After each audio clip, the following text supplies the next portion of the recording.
Planetary sieges or blockades are a common tactic in the Star Wars universe that are adopted both in war and intense negotiations. Their main purpose is to break the will of the native population of a world, and can be very powerful leverage, as they get the occupying force to do what you want. But how effective actually are these blockades?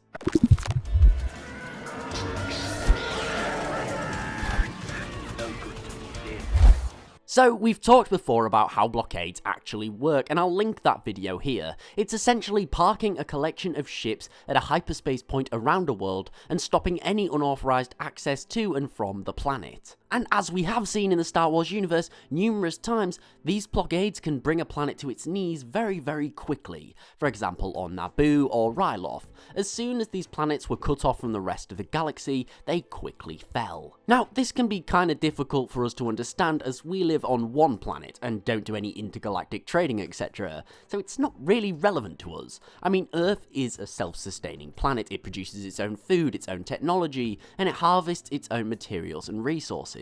For this reason, we don't have a reliance on anything else because it's not an option. However, in the Star Wars universe, planets and systems have been trading and travelling between one another for a millennia. For this reason, it's very different. In the Star Wars universe, due to the vast markets of galaxy-wide trade, there's no need for planets to, for example, grow their own crops.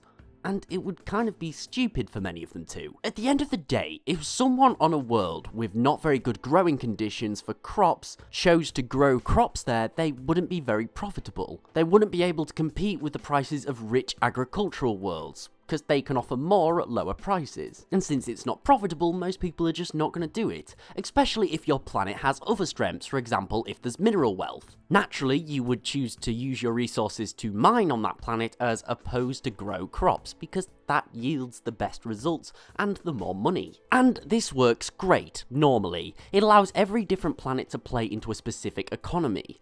However, this is where it leaves a weakness. As soon as you're cut off from outside resources, the planet cannot sustain itself anymore. And this isn't only food, although that is a common problem, as many planets, particularly ones with strategic value, such as shipyards or factories or mines, will not have anywhere near the amount of food necessary to sustain itself. But it applies to all resources. For example, if you blockade an agricultural world that, say, imported fuel to create power, then it's the same problem.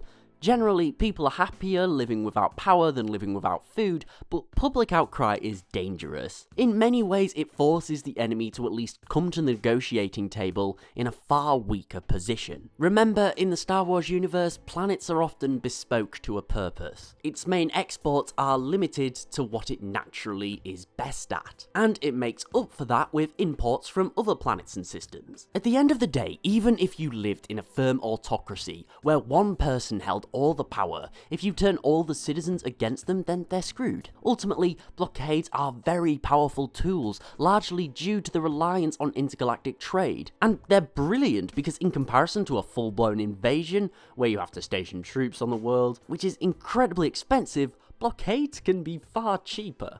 Also, the legality of blockades is somewhat contested. Big companies such as the Trade Federation pre-Clone Wars managed to get around it because they were powerful enough to bully other traders away. And a planet like Naboo, which has limited food resources and far too many mouths to feed, cannot stand up against that. Without intergalactic trade, the entire planet falls apart. But what do you guys think of blockades? And what would be some of the best worlds to blockade?